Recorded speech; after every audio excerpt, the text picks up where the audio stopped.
Hello बच्चों, let us read this question. This question says which of the following compound is virtually non basic. So इस question में हमसे कहा गया है कि इनमें से कौन सा कंपाउंड वर्चुअली नॉन बेसिक है, यानी कि उसकी बेसिसिटी एकदम नेग्लिजिबल है. और हमारे पास चार structures in the form of 4 options A B C and D given है. सो इस क्वेश्चन को सॉल्व करने के लिए हमें जो की कॉन्सेप्ट रिक्वायर्ड है वो है कॉन्सेप्ट ऑफ बेसिक स्ट्रेंथ. अब यहाँ पे हमारे पास सारे नाइट्रोजन के कंपाउंड गिवन है.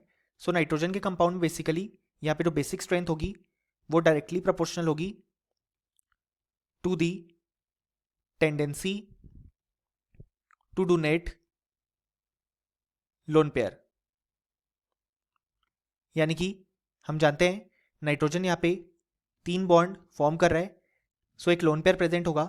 सो जितना ज़्यादा नाइट्रोजन इस लोन पेयर को डोनेट करना चाहेगा उतनी ज़्यादा उसकी बेसिसिटी या बेसिकली उसकी बेसिक स्ट्रेंथ होगी.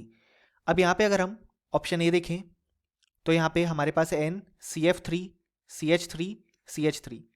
अब यहाँ पे जो लोन पेयर है उस पे CF3 अपना -I इफेक्ट दिखाएगा, क्योंकि हम जानते हैं हमारे पास जो फ्लोरीन है वो हाईली इलेक्ट्रोनेगेटिव एटम है और यहाँ पे 3 फ्लोरीन प्रेजेंट है.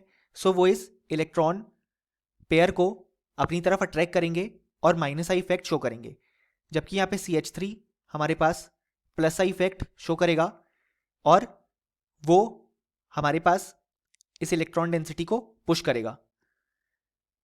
बट यहाँ पे CF3 का -I ज़्यादा डोमिनेंट होगा, क्योंकि फ्लोरीन ज़्यादा इलेक्ट्रोनेगेटिव या बेसिकली मोस्ट इलेक्ट्रोनेगेटिव एटम है इन दी पेरियोडिक टेबल.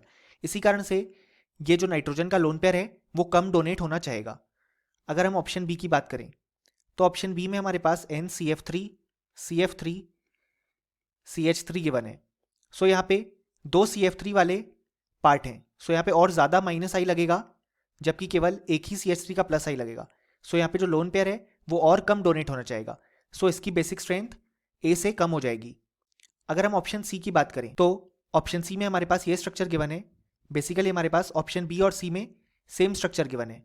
सो यहाँ पे इन दोनों की जो हमारे पास यहाँ पे बेसिक स्ट्रेंथ होगी वो इक्वल होगी. देन अगर हम बात करें ऑप्शन डी की, सो ऑप्शन डी में हमारे पास 3 CF3 ग्रुप प्रेजेंट है. यानी कि यहाँ पे ये तीनों CF3 ग्रुप मिलके high amount of -I effect लगाएंगे, जिस कारण से ये लोन पेयर है वो ऑलमोस्ट नेग्लिजिबली डोनेट होगा. यानी कि जो ऑप्शन डी वाला हमारे पास कंपाउंड है वो ऑलमोस्ट नॉन बेसिक हो जाएगा, क्योंकि ये 3 CF3 हमारे पास यहाँ पे इसकी बेसिक स्ट्रेंथ को बहुत ही ज़्यादा कम कर देंगे कि हम उसे वर्चुअली नॉन बेसिक बोल सकते हैं.